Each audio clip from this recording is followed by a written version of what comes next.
Сэрээрээ босоороо өглөөний 5 цаг болж байна. За ингээд 122 дахь өдөр минь эхэлж байна. Өнөөдөр өглөө 8 цагаас Багнуур дүүрэгт байгаа одоо Ахлахангийн нийт сурагч дүүнэртээ өөрийнхөө хайртай бүтээл болох бяцхан цэцлэгч номоо бэлэглэнэ. За ингээд 2000 орчим хүүхдүүд байгаа гэж бид нар тооцсон. За ингээд дүүнэртээ одоо бяцхан цэцлэгч номоо өгөхөөр явлаа. За ингээд налаахаар дайраад Цонжин болдгоор ороод ингээд Багнуур хот гэсэн хөшөөн дээр үндсэндээ нэг сайхан зураг татуулаад хамгийн ихний сургууль гүн галуутай цогцлбор сургууль руу орлоо. За сургуулийн захирал Алтан сарны өгш маань 12 дугаар ангийн хүүхдүүдэд эхний ээлжинд цуглуулсан байлаа.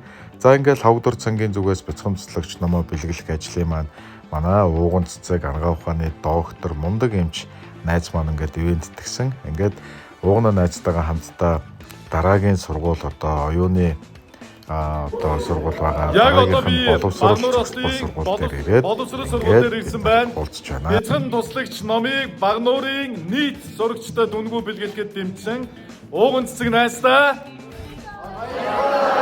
баярлалаа. За ингээд төгөлдөр хууртай юм байлээ. Төгөлдөр хуур дээр тоглоод өдрийн хоолны цаг боллоо. Сургуулиудад дууссан учраас Багнуурын бэг найзынхаа өрөөнд шагаа найзтайгаа хамт ороод тоолоо идлээ. Хот руу шууд давхаад жимэн дээрээ хүрээд ирлээ. Цаашаа. Амжууллаа. Давхаа шууд хүрээд ирлээ.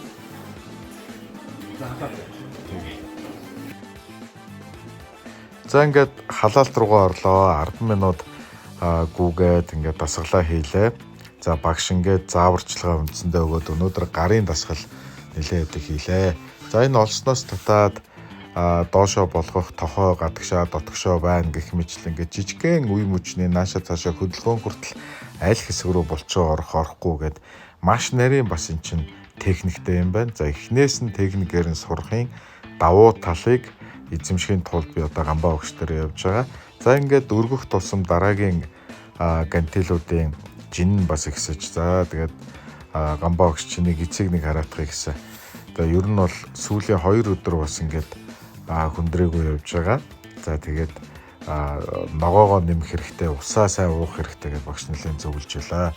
За ингээд дээрээс доошоо ингээд тонгоо гэдэг ингээд багштай байхын давуу талууд бол бүгдийг би одоо багш байхгүй байсан бол энэ нэг олстой татах юм одоо энэ гантел штангуудыг яаж өргөх талаар бол юу ч мэдэхгүй мэдлэг байхгүй болохоор жимд явна гэж бол байхгүй.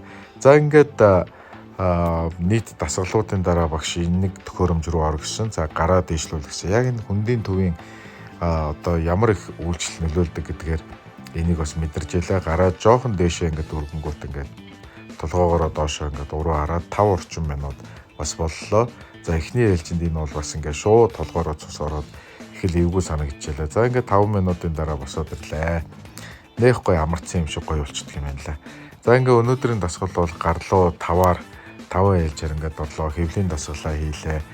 За орой 6 цагаас Чингэлтэй дүүргийнхээ эрэг чингэлтэйчүүдтэй англи хэлний хичээл орно. За ингээд мундгууд маань скоруудаа аваад зогсож байна. За нэлээд ачааллахтай өдөр бас өнгөрлөө. За ингээд хичээл тараад бас нэлээд ядраад гэрлүүгээ хайрлаа. За гэртээ ороод ирлээ. 8 цаг одоо үндсэндээ өнгөрч байна. За 8 өнгөрч байгаа ч гэсэн хамаагүй дахианы маха цээж маха идчихье гэдэг. Дахианы цээж маха идээд 9 цаг өнгөрөөгөө таргаа уугаад лирээ идээд гамбаа огшихаа зааварчилгаа ёсоор энэ өдрийг өндөрлүүллээ. Маргаашаа ажилд амжилт хүсье. Сайхан амраарай.